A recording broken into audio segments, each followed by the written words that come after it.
Yo más que preguntas lo que veo son sobre todo mensajes de cariño y admiración como el de Abril Canciones que dice: Gloria, mi respeto y admiración de siempre por ti, muchos despertamos y ahora te sentimos con una madurez y libertad, cosechando después de tanto trabajo y liderazgo consciente a marchar contigo. Y así hay varios, muchísimos mensajes de las miles de personas que nos están viendo y nos están escuchando. Pero yo quiero aprovechar para hacerte una pregunta que tiene que ver sobre todo con la memoria, y es que me da la impresión que en estos últimos años uno de los proyectos de la extrema derecha es intentar invisibilizar la memoria histórica del conflicto, señalando que como que las únicas víctimas son los soldados y policías, y me da la impresión que haciendo falsas equivalencias, como que aquí aparentemente sí hubo guerra, pero las únicas víctimas son esas, los soldados y policías, y tenemos que preocuparnos única y exclusivamente de los veteranos, y al mismo tiempo esos sectores están impulsando pues proyectos muy peligrosos. Ayer lo mencionábamos, aquí en Bogotá la alcaldía está hablando de algo que llaman los guardianes del orden, y es convocar a veteranos de la fuerza pública para que hagan como de gestores de convivencia, y pues nosotros sabemos que eso puede terminar muy mal. Algo similar está ocurriendo en Medellín, y pues quería preguntarte por eso, como por estas disputas sobre la memoria histórica del conflicto hoy, y sobre esas extremas derechas que hoy hablan del conflicto, pero hablan de ese conflicto y de esa manera del conflicto. Sí, fascinante la reflexión que haces porque voy a decirlo de manera eh, propositiva. Yo quiero también que invitarles para que un día esté con nosotros María Gaitán. María Gaitán está hoy frente al museo, al Centro Nacional de Memoria, y María nos ha colocado un reto muy interesante. Y es que han construido un observatorio virtual para ayudar a que tengamos como un ejercicio de viajar por las redes y llegar a los lugares de memoria de este país, donde se ha roto todo para no volver a repetir y para trabajar por la no repetición y para intentar abrir la pregunta que tú haces. ¿Cuál es el rol de la memoria?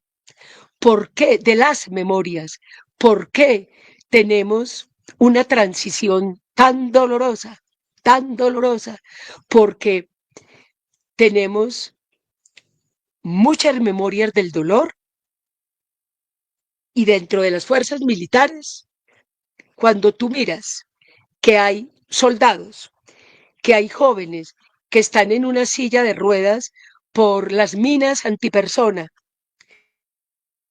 y que su institucionalidad, cuando terminaron su labor, les hace adiós y defiéndete como pueda. Yo quiero llamar la atención sobre esta disputa de la memoria, donde nosotros tenemos que trabajar, y cito a María para que descubramos el observatorio de los lugares de la memoria que se está trabajando hoy y que el 9 de abril en la casa Jorge Eliezer Gaitán se levantó este dispositivo de memoria tan alto. Pero es verdad, en la medida que la cátedra de paz, que el acuerdo de paz le dijo a todas las escuelas, a las universidades, así como se enseña historia, aquí en el recinto hay un historiador, ¿cierto? Así como se enseña historia, tenemos que enseñar historia y geografía para recuperar las geografías de la memoria, porque todo dolor tiene un lugar. Y parte central de lo que nos ha pasado es que las ciencias sociales en la formación de la ciudadanía dividió la enseñanza, la del colegio, la de la escuela, la de la universidad, la de los progrados, y nos especializó en ramas del saber. Pero, y especialmente le hablo al Consejo de Medellín, y es cómo logramos recuperar una cátedra de geohistoria. Y en esa geohistoria, los lugares, los hechos victimizantes, dónde ocurrieron y cómo vemos y qué ha pasado en esos propios lugares. Por ejemplo, en Antioquia, ¿qué está pasando en los barrios, en las veredas, en el oriente antioqueño, en el Urabá, 30 años después de hechos victimizantes? ¿Cómo se ordenaron esos lugares? ¿Cómo se planifica la inversión pública sin dejar una placa, sin dejar una huella? Aquí, en este túnel del Toyo, para llegar a tener este gran túnel, 4 masacres, 5 desplazamientos, 80 víctimas, 3 feminicidios ocurrieron de tal época a tal época.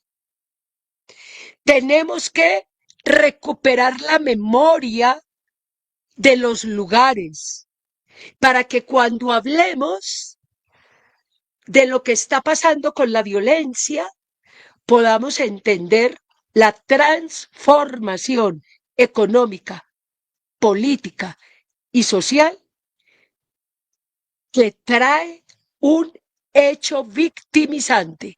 No solamente es cuántos muertos o cuántas víctimas. Yo aquí tenía un cuadro aterrador para contarles a ustedes, por ejemplo, que en el departamento de Córdoba tenemos 370.000 víctimas. En Sucre, 363.000 víctimas. Bueno, todas. Valle del Cauca, 646.000 víctimas. En Antioquia, 1.439.000 víctimas. O sea, hasta este momento que estamos hablando.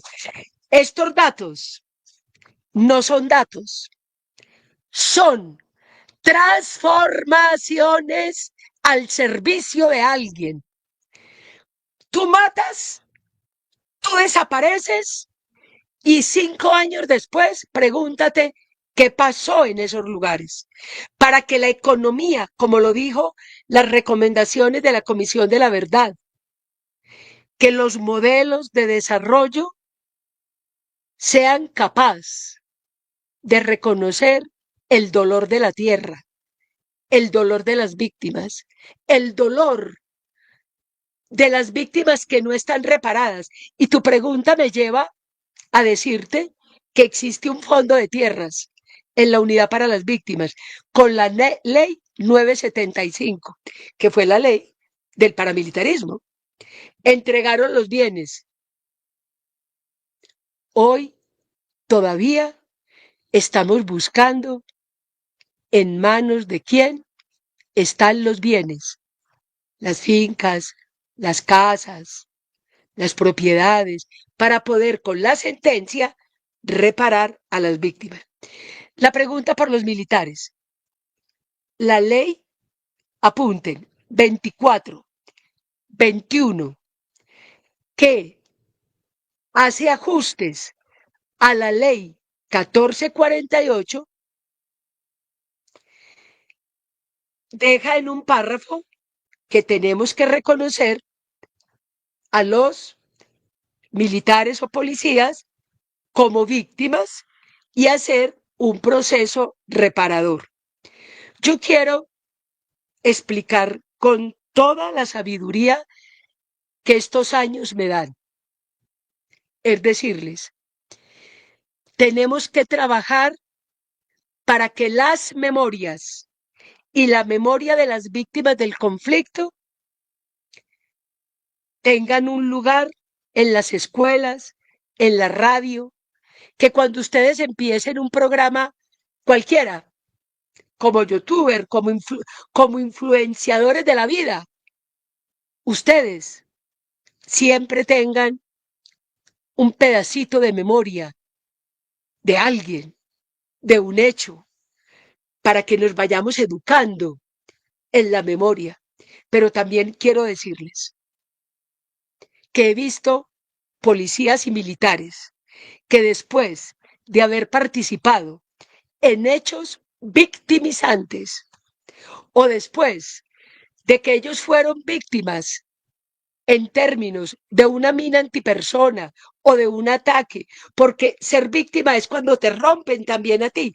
Unos tienen la función como servidores públicos de proteger la vida, pero cuando también a ellos se les rompe sus piernas, sus ojos, sus manos, su familia, son colombianas y colombianos que terminan en la marginalidad de los barrios, solos. Entonces, lo que te quiero decir es que hoy el Estado colombiano está obligado a la reparación a las víctimas de la fuerza pública y a las víctimas de los firmantes, de las víctimas del conflicto y también a los firmantes. Que la Jurisdicción Especial para la Paz trae a los comparecientes militares y a los comparecientes firmantes. Que la realidad del dolor, que la realidad de la orfandad, que la realidad como colombianas y colombianos es que quienes ordenan las guerras, quienes deciden invertir en las guerras, nos dejan como pueblo devastados, con discapacidad. Hoy tenemos 2.000 firmantes de paz. Ojalá un día, Pablo, entrevistaran ustedes a los firmantes de paz con discapacidad, luchando por tener una casa de esas que se incautaron para hacer su proyecto renovador. Y ahí vamos, paso a paso, buscando eso. Pero yo te quiero decir que hoy tenemos que trabajar para que la memoria sea una memoria que está en disputa, la salvaguardemos, la protejamos. Que las próximas generaciones de niñas, niños, jóvenes, esta generación que es inteligente, que tiene más capacidad que nosotros de meterse a la red, de buscar, de informarse, de educarse, tengamos el poder de invitarla a que sean co-investigadores para que podamos posicionar una cultura informática que sea capaz de recorrer descalza la memoria del dolor de este país. Y ahí nos vamos a encontrar policías, militares, mamás, las mamás de los militares, las mamás de los policías, las mamás de los paracos, las mamás de los guerrillos, las mujeres que buscan a la persona que aman, que un día tomó la decisión de irse para la guerrilla o de meterse con los paracos. Pero yo lo que les quiero decir es que no soy ingenua